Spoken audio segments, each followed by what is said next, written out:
ധരണീഗർഭസംഭൂതം വിദ്യുത്കാന്തി സമപ്രഭം കുമാരം ശക്തിഹസ്തം ച മംഗളം പ്രണമാമ്യഹം. കുമാരനും ശക്തി എന്ന ആയുധത്തെ കയ്യിലുള്ളവനുമായ ആ മംഗളനെ, ചൊവ്വയെ, സുബ്രഹ്മണ്യനെ, വേലി ആയുധമായിട്ടുള്ള ആ മുരുകനെ, സുബ്രഹ്മണ്യനെ ഞാൻ സ്മരിക്കുന്നു. സുബ്രഹ്മണ്യൻ വിദ്യയുടെ ദേവതയാണ്. ഉപദേശം എന്നൊരു ഫലം സുബ്രഹ്മണ്യന് പറഞ്ഞിട്ടുണ്ട്. ഉപദേശം കൊടുക്കുന്ന വ്യക്തിയാണ്. ഞങ്ങൾക്ക് ജ്യോതിഷികൾക്ക് ഏറ്റവും നല്ല ഉപദേശം തരുന്ന വ്യക്തിയാണ് ചൊവ്വ. പലപ്പോഴും ചൊവ്വയെ സന്തോഷിപ്പിക്കാനാണ് ഷഷ്ഠിവ്രതമൊക്കെ ആചരിക്കുന്ന അമ്മമാർ.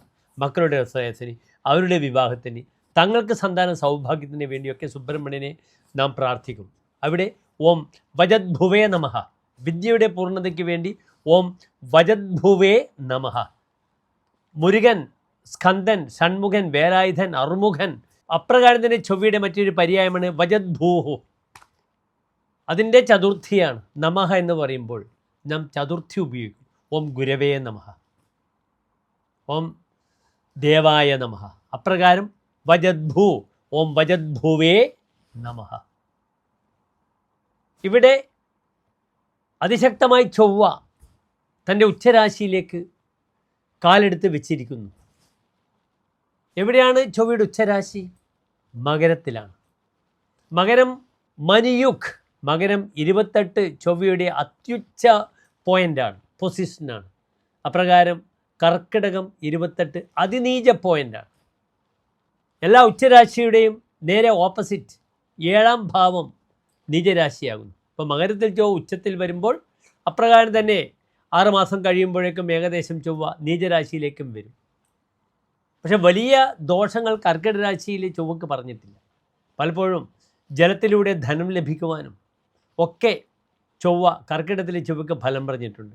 പക്ഷെ വൈകല്യവും മൂർഖ സ്വഭാവവും പ്രകടിപ്പിക്കുന്നു മാത്രം.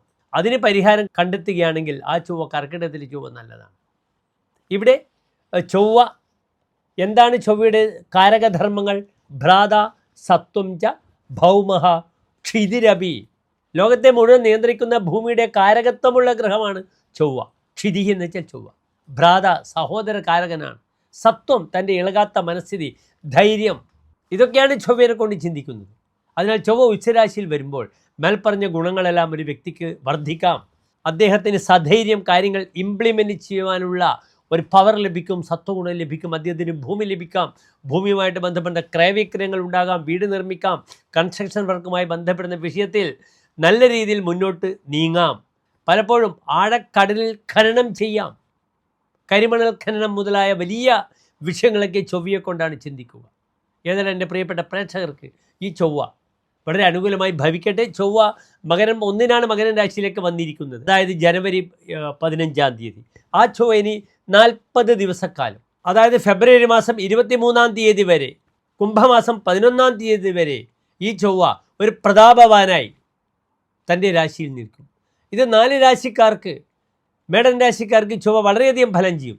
ആ 7 ശനിയും 3-ലെ വ്യാഴവും കൊണ്ട് വീർപ്പുണ്ടെന്ന് 7 ശനിക്കാർക്ക് ഈ ചൊവ്വ എന്ത് പ്രദാനം ചെയ്യും? രുചക മഹായോഗം ചെയ്തു നിൽക്കും. ചൊവ്വ തൻ്റെ സ്വക്ഷേത്രങ്ങളായ മേടം, വൃശ്ചികത്തിലും ഉച്ചക്ഷേത്രമായ മകരത്തിലും ലഗ്നാൽ 1-ാം ഭാവം 4, 7, 10 ഭാവങ്ങളിൽ നിൽക്കുകയാണെങ്കിൽ അതിനാണ് നാം എന്ത് പറയുക? രുചക മഹായോഗം എന്ന് പറയുക. പഞ്ചമഹാ പുരുഷയോഗത്തിൽ അതിശക്തമാണ് ചൊവ്വ രുചക മഹായോഗം ചെയ്തു നിൽക്കുന്നത്. ഉത്സാഹ ശൗര്യധന സാഹസവാൻ ശ്രീമാൻ രണേഷു വിജയി നൃപവല്ലഭസ്യ. രാജാവിൻ്റെ പ്രിയപ്പെട്ട ആളാകും. ചൊവ്വ സേനാനായകനാണ്. അതിനാൽ യുദ്ധം നയിക്കാൻ ചൊവ്വയ്ക്ക് കരുത്തുണ്ടാകും. ഉത്സാഹം വളരെയധികം പ്രകടിപ്പിക്കും, ശൂരത പ്രകടിപ്പിക്കും. സാഹസവാൻ, അതുമാത്രമേ ദോഷമുള്ളൂ. എന്താണ് സാഹസവാൻ? യത് കാര്യം ദ്യഹ അസമീക്ഷകരോതി സഹ സാഹസവാൻ. ആരാണോ പൂർണ്ണമായും മനസ്സിലാക്കാതെ എടുത്തു ചാട്ടുന്നത് അദ്ദേഹത്തെയാണ് എന്ത് പറയുക? സാഹസവാൻ എന്ന് പറയുക. സാഹസ പ്രവൃത്തി ചൊവ്വയുടെ സ്വഭാവത്തിലുള്ളതാണ്, രക്തത്തിൽ അലിഞ്ഞതാണ്. കാരണം ചൊവ്വ രക്തകാരകനാണ്. പെട്ടെന്ന് ശരീരത്തിലെ രക്തത്തിന് ഹൈ പ്രഷർ വരും ചൊവ്വ ബലവാനാകുമ്പോഴൊക്കെ തന്നെ. അതിലാണ് സാഹസികത എന്ന് പറയുന്നത്. അതിനാൽ സാഹസികതയ്ക്ക് ചൊവ്വ പേര് കേട്ട ആളാണ്.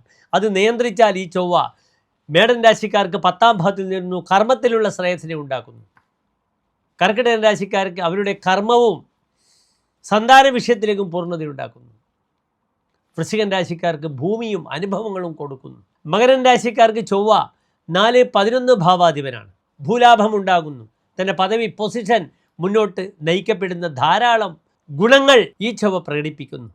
ചൊവ്വയുടെ ആശ്രയഫലം പോലും വളരെ നന്നായിട്ടാണ് മകരത്തിൽ പറഞ്ഞിരിക്കുന്നത്. ഖ്യാതസ്വച്ഛേ ഗണപുരബല ഗ്രാമാഗ്രണീഹി. തൻ്റെ ഗണം, തൻ്റെ കൂട്ടത്തിൽ താനുമായി ബന്ധപ്പെടുന്ന പുരം, പട്ടണം, ഇവിടെയൊക്കെ അഗ്രണീഹി നേതൃത്വത്തിലെത്തുന്നു ചൊവ്വ. പൊളിറ്റീഷ്യൻസിന് ഏറ്റവും നല്ല ഗുണം തരുന്നു ഈ ചൊവ്വ. യുദ്ധം ചെയ്യാനും രാഷ്ട്രത്തെ നയിക്കുവാനും മുന്നിൽ നിൽക്കുവാനും ഒരു സേനാനിയായി കാര്യങ്ങൾ നീക്കുവാനുമുള്ള കരുത്തു തരുന്നു ഈ ചൊവ്വ എന്നറിയുക. മേടം മുതൽ 12 രാശിക്കാരുടെയും ശുഭാശുഭ ഫലങ്ങളാണ് നാം ചർച്ച ചെയ്യുന്നത്. നിങ്ങൾ ശ്രദ്ധിക്കുക.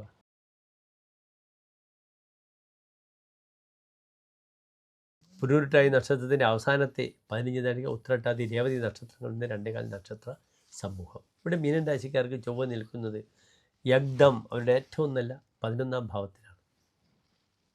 2 ഭാവങ്ങളുടെ ആധിപത്യമാണ് ചൊവ്വയ്ക്കുള്ളത്. മീനൻ രാശിക്കാരെ സംബന്ധിച്ചോളം അവരുടെ ധനാധിപനാണ്, വാക്കാണ്, കുടുംബമാണ്. അപ്രകാരം അവരുടെ ഭാഗ്യം, പിതാവ്, ഇതൊക്കെ തന്നെയാണ്. ആ ചൊവ്വ നിൽക്കുന്നത് 11ാം ഭാവത്തിലാണ്. ഏറ്റവും നല്ല ഭാവമാണ്. ശുഭകൃതങ്ങൾക്കും പാപങ്ങൾക്കും ഉപജയഭാവം. സലാഭ എന്നാണ് ഫലം പറഞ്ഞിരിക്കുന്നത്. നല്ല ലാഭത്തോടു കൂടിയ അവസ്ഥ 11ൽ ചൊവ്വ നിൽക്കുമ്പോൾ. അത് എന്തുകൊണ്ടാണ് മകരത്തിൽ? മകരം ചൊവ്വയുടെ ഉച്ചരാശിയാണ്. അതിനാൽ അവിചാരിതമായ ലോട്ടറി ഭാഗ്യങ്ങളൊക്കെ കിട്ടും. അവിചാരിതമായ ഗാംബ്ലേഴ്സിന് നല്ലതാണ്. ഊഹക്കച്ചവടമൊക്കെ ചെയ്യുന്നവർ, ലാൻഡ് ബ്രോക്കർമാർക്ക് നല്ലതാണ്. പല കൺസൾട്ടൻസിനും പെട്ടെന്ന് ഉപദേശിച്ച് അവരുടെ കമ്മീഷനും എടുക്കാം. തൻ്റെ പാർട്ടിക്കും ധാരാളം ലാഭം കിട്ടും. അവിചാരിതമായി ഒരു ബ്രോക്കർ ഒരു ഭൂമി ഏറ്റെടുത്താൽ അത് പെട്ടെന്ന് വിൽക്കാൻ പറ്റുക. അപ്പോൾ ഭൂമി വിറ്റ വ്യക്തിക്കും വളരെ സന്തോഷവും അദ്ദേഹം ബ്രോക്കർക്ക് അധികം കാശൊക്കെ കൊടുക്കും. അങ്ങനെ ധാരാളം നന്മകൾ പ്രദാനം ചെയ്യപ്പെടുന്ന 40 ദിവസമാണ് ഫെബ്രുവരി 23 വരെ മീനൻ രാശിക്കാർ. ആ ജന്മശനിയും 4ലെ വ്യാഴവും അശാന്തി വിതക്കുന്ന 4ലെ വ്യാഴത്തിനും പരിഹാരമായി 11ൽ നിൽക്കുന്ന ചൊവ്വ നന്മകൾ പ്രദാനം ചെയ്യും. ഒരു സംശയവുമില്ല. ഇവിടെ ഭാഗ്യാധിപനാണ്. പല രീതിയിലുള്ള ഭാഗ്യം വരാം. 11ൽ ചൊവ്വ നിൽക്കുമ്പോൾ ഉച്ചസ്ഥനാണ്. അതുകൊണ്ടാണ് ഇത്ര നല്ല ഫലം പറയുന്നത്. 11ൽ നിൽക്കുന്ന ചൊവ്വ കുജപീഡേത് ലാഭക അപത്യശത്രു. 11ൽ നിൽക്കുന്ന ചൊവ്വ അപത്യശത്രുവൻ, തൻ്റെ ഭാര്യയും മക്കളെയുമൊക്കെ പീഡിപ്പിക്കും ഇവരെ. അതിനാൽ പലപ്പോഴും സന്താന ഭാര്യാവിഷയത്തിലുണ്ടാകുന്ന ചില ബുദ്ധിമുട്ടുകളൊക്കെ വരും. ശ്രദ്ധിക്കണം. താൻ കഠോരമായി തന്നെ വാക്കുകൾ അവരെ മുറിവേൽപ്പിക്കും. ഭവേ സന്മുഖോ ദുർമുഖോപി പ്രതാപൻ. തൻ്റെ മുഖം ദുർമുഖമാണെങ്കിലും നല്ല മുഖത്തോടുകൂടി മറ്റുള്ളവരുടെ മുൻപിൽ ചിരിച്ച് കളിച്ച് നല്ല ആളായി മാറും. തൻ്റെ പ്രതാപം കൊണ്ട്, ധനം കൊണ്ട്, വാക്കുകൊണ്ട്, തൻ്റെ അധികാരം കൊണ്ട് എന്നാണ് ചുരുക്കം. തനിക്ക് നാൽക്കാലികളെ കൊണ്ടും വാഹനങ്ങളെ കൊണ്ടും തനിക്ക് ഗുണമുണ്ടാകും. നാൽക്കാലി സുഖങ്ങളൊക്കെ ലഭിക്കും. ഫാം നടക്കുന്നവർക്ക് ലോൺ കിട്ടാൻ ഏറ്റവും നല്ല സമയമാണ് ഈ 40 ദിവസക്കാലം. എന്നാൽ ഫാമുമായി ബന്ധപ്പെടുന്ന ഫാം ടൂറിസം, ഫാമുമായിട്ട് ബന്ധപ്പെടുന്ന വിഷയത്തിലൊക്കെ ഗവൺമെൻറ്റിന് സഹായം ലഭിക്കും. ഫാമിങ്ങുമായിട്ട് ബന്ധപ്പെടുന്ന മേഖലയിലവർക്ക്, അഗ്രികൾച്ചർ മേഖലയിൽ പ്രവർത്തിക്കുന്നവർക്ക് ഒക്കെ തന്നെ വളരെ ഗുണമാണ്. ചൊവ്വ കൃഷിയാണ്. ചകശൂന്യത അർത്ഥേജ പൈശൂന്യഭാവൻ. പലപ്പോഴും മറ്റുള്ളവരുടെ കുറ്റങ്ങളും കുറവുകളും മറ്റുള്ളവരുടെ മുമ്പിൽ പറഞ്ഞു കൊടുത്ത് ആളാവാൻ ശ്രമിച്ചാൽ തനിക്ക് പേരുദോഷം വരും. ഇതാണ് 11ലെ ചൊവ്വയുടെ ഒരു ദോഷം. പിശുനത, അന്യൻ്റെ കുറ്റങ്ങളും കുറവുകളും പറയുക പരസ്യമായിട്ട്, എന്നിട്ട് അതിലൂടെ തനിക്ക് നഷ്ടം വരും. അതിനാൽ ഈ ബ്രോക്കർ നിർവഹിക്കുന്നവർക്ക് തന്നെ ഭൂമിയെ പറ്റിയോ മറ്റുള്ള ബ്രോക്കർമാരെ പറ്റിയോ ദൂഷിപ്പ് പറയുമ്പോൾ താൻ സ്വയം ചെറുതാവുകയാണ്. തൻ്റെ വലിപ്പം കുറഞ്ഞു പോകുമെന്ന് ഇദ്ദേഹം അറിയില്ല. അതിനാൽ വായ അനാവശ്യമായി തുറക്കരുത് എന്ന് പ്രത്യേകം ഓർമ്മിപ്പിക്കുന്നു. നല്ല കാശുണ്ടാക്കാൻ നല്ല സമയമാണ്. മീനൻ രാശിക്കാർക്ക് എല്ലാവിധ ആശംസകളും. നന്ദി, നമസ്തേ.